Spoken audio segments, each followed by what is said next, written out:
I am so excited. In today's video, we are going to be unbagging all of the orchids from the Tamiami Orchid Show, plus a few little stories along the way. All of this and more coming up at The Orchid Hut.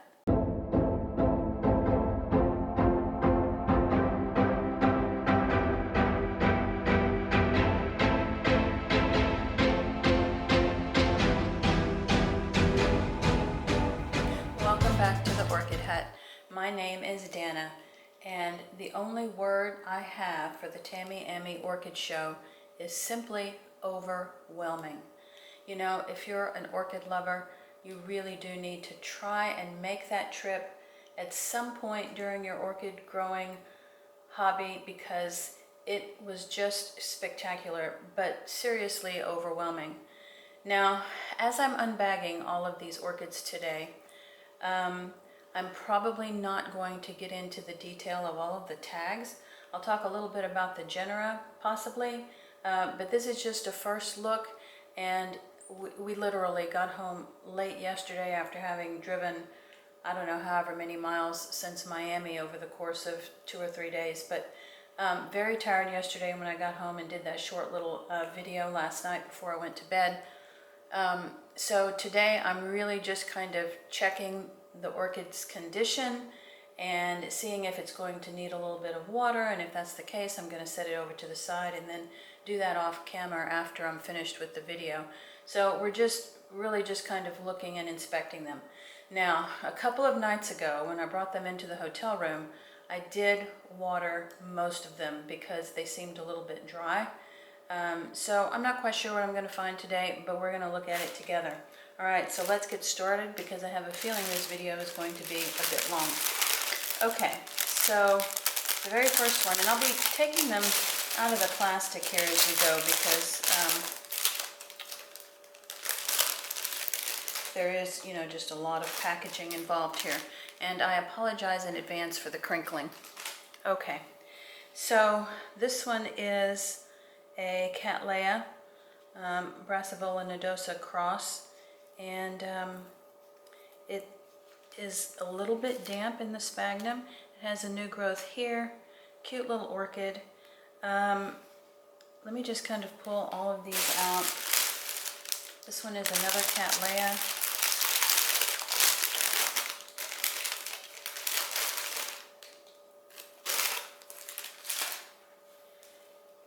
And as soon as I get all of these out of the bag, I'm going to make a comment about the orchids at the show.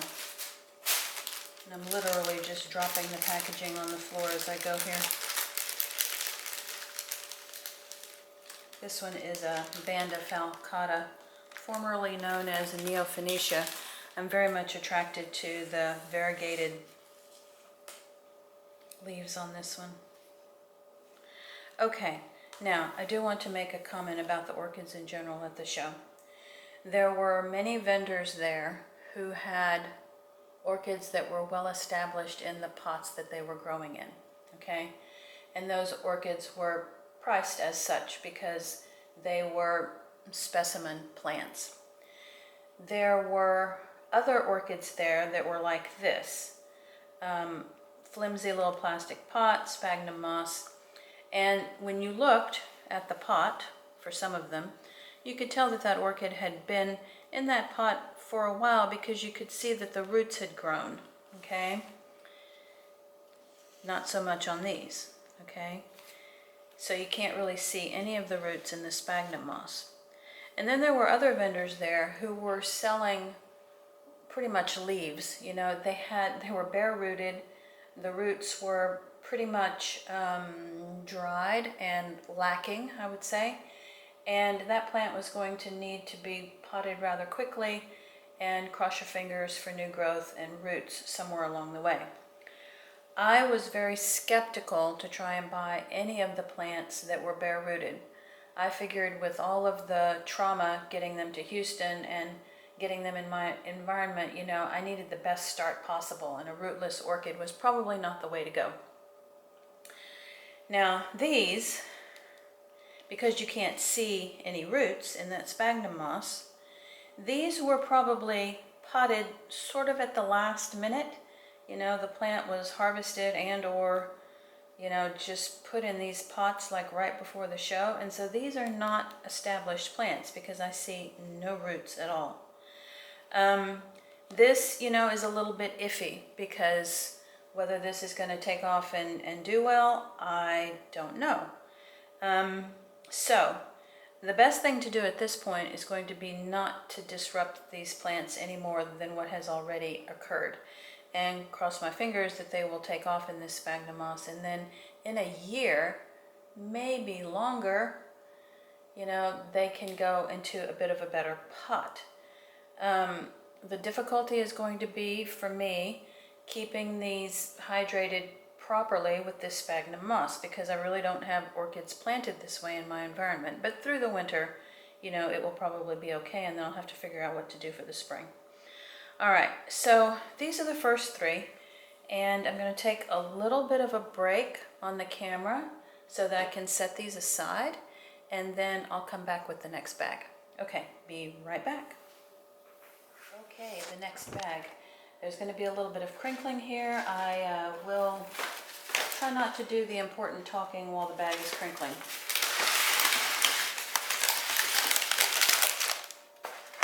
Okay, there's actually 2 orchids in this particular bag.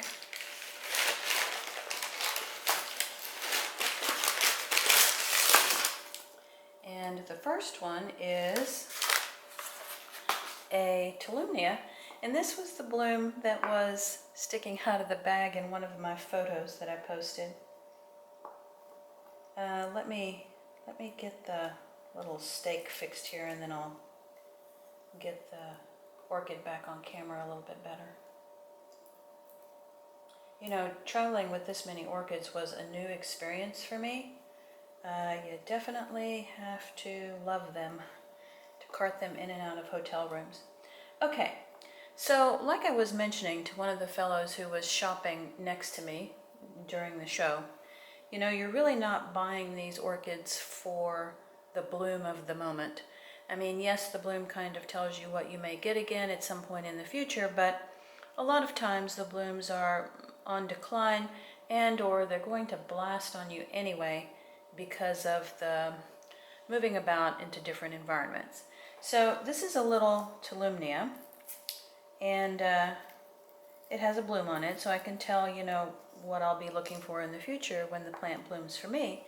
But it's a very healthy little Tulumia. Now, one other thing I'll point out, which I think is a brilliant idea, and I may do some of my Tulumias this way, when the ones that I purchase either need to be in a different pot and or some of the ones I have need to be repotted. But what they've done is they've taken the little plastic grower's net pot, that little black pot that most Tulumnias come in, and instead of trying to pry away the pieces of plastic from the root system, they simply take that little plastic pot and they put it inside a larger clay pot, and then you're really not disturbing the root system, and the roots can continue to grow in that media, which in this case I believe is just some rock shard. There's a little root, unfortunately, that broke off, but you can see the roots like to attach themselves to the little pieces of rock.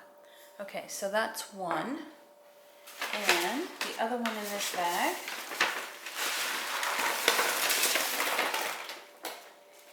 is another Sherry Baby. The previous video that I did before the show, I showed you my first time bloomer, Sherry Baby, I believe Red Fantasy. This one is Sweet Fragrance or Sweet Scent, I believe. Let's see if it smells.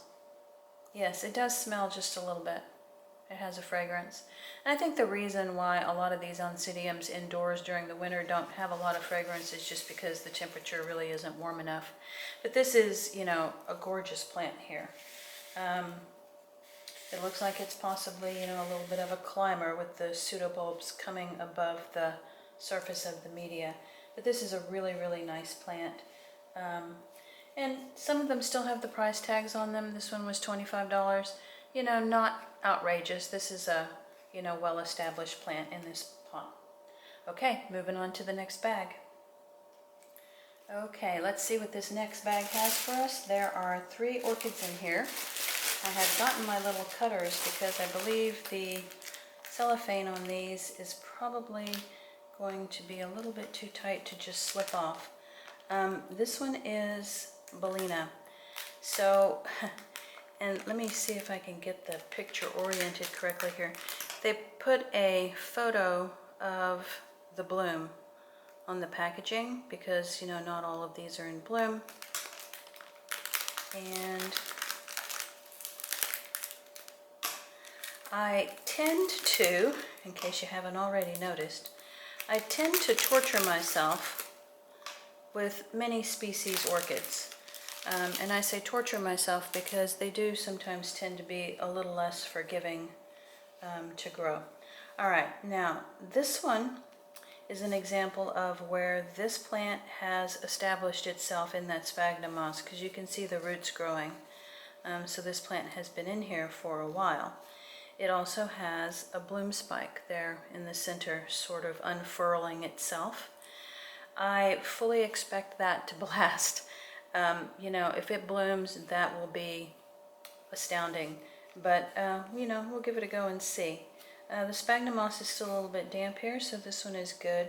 I'm probably going to need to give these types of Phalaenopsis orchids a bit more humidity than what my others are used to, but I do have a small humidifier that I can attempt to do that with.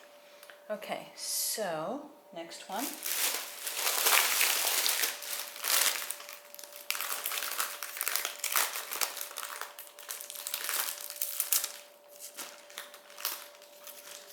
I did appreciate, though, this cellophane packaging because they did transport better with that little bit of protection on them. Okay, this one is, it's a cross between 2 species orchids. And the reason I love this one is the purple underside, so I'm expecting some sort of purple in the blooms. Let's see what the picture had.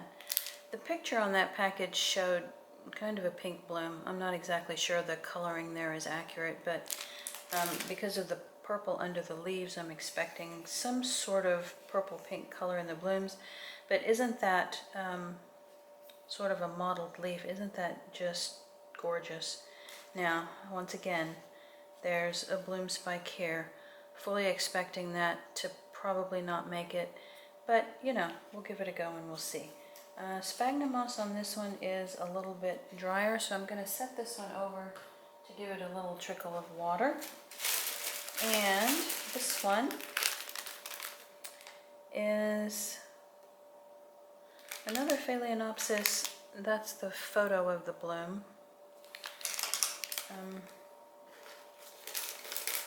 This one doesn't appear to be a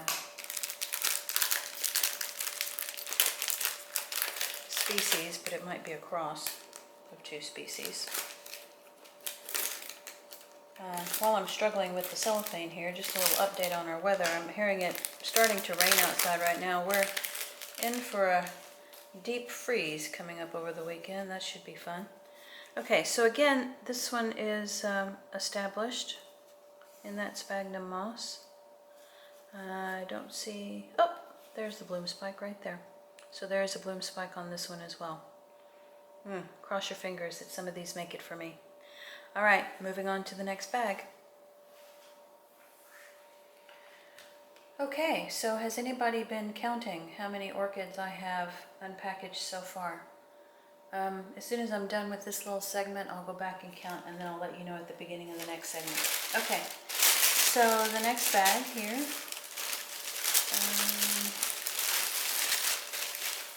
is got quite a root system. Okay, this is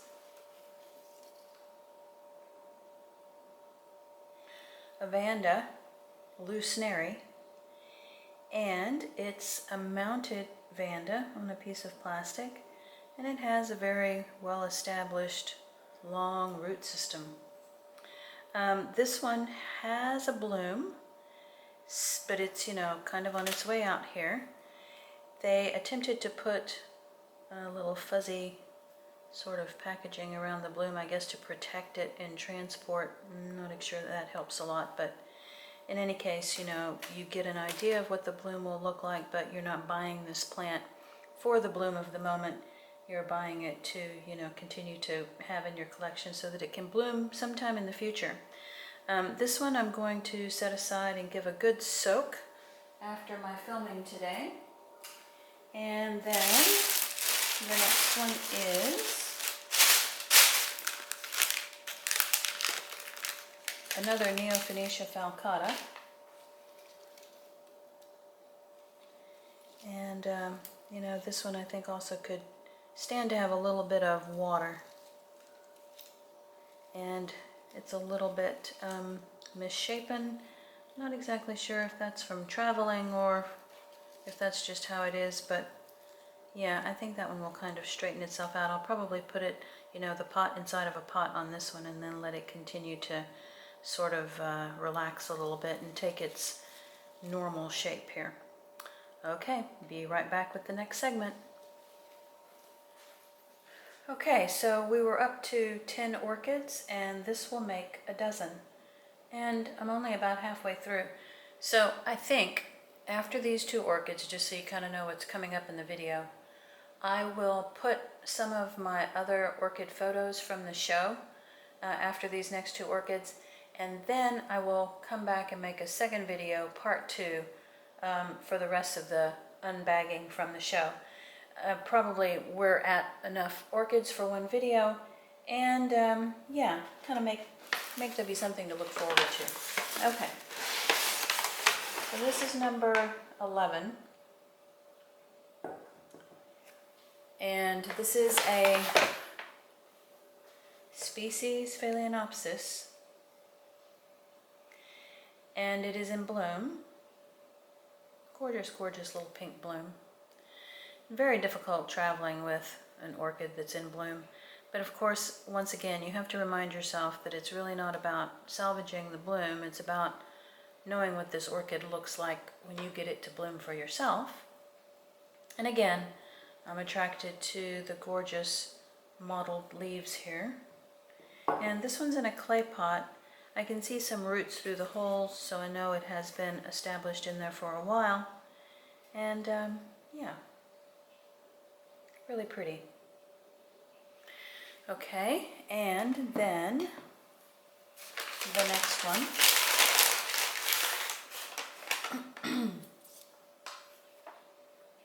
This is Millennium Magic. This is what they call the only truly black or almost black orchid when it blooms. This one is not dormant. It is still got green leaves. I'm not exactly certain what the blooming season is for this one, but of course it's probably going to need a year or 2 to kind of adapt to my growing environment to see what I can expect out of it. But still a very, very healthy bulb here. Well established in the pot because the roots are coming out. And yeah, this will be kind of another neat one to add to my collection of orchids like this one. Sort of related to the Catasetinae. Okay, and that is going to be the conclusion of this video. Now, I will try to bring all of the orchids back here to the camera because I do believe 12 orchids are back in front of the camera.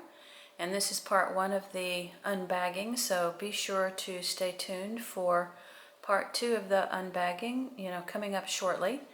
And I think I'm going to take a moment to kind of work these into my growing area. I do have a space kind of set aside for a little while anyway to kind of keep them in quarantine in case I see anything sinister going on with any of them. And I will be back soon with part 2. And I hope you enjoyed this video. If you enjoyed it or learned something new, please give it a thumbs up. The subscribe button is coming up in the bottom right-hand corner of the screen, and don't forget the notifications bell to let you know when I've posted something new. Thank you all for watching my journey to the Tamiami Orchid Show, and I'll be back with you later.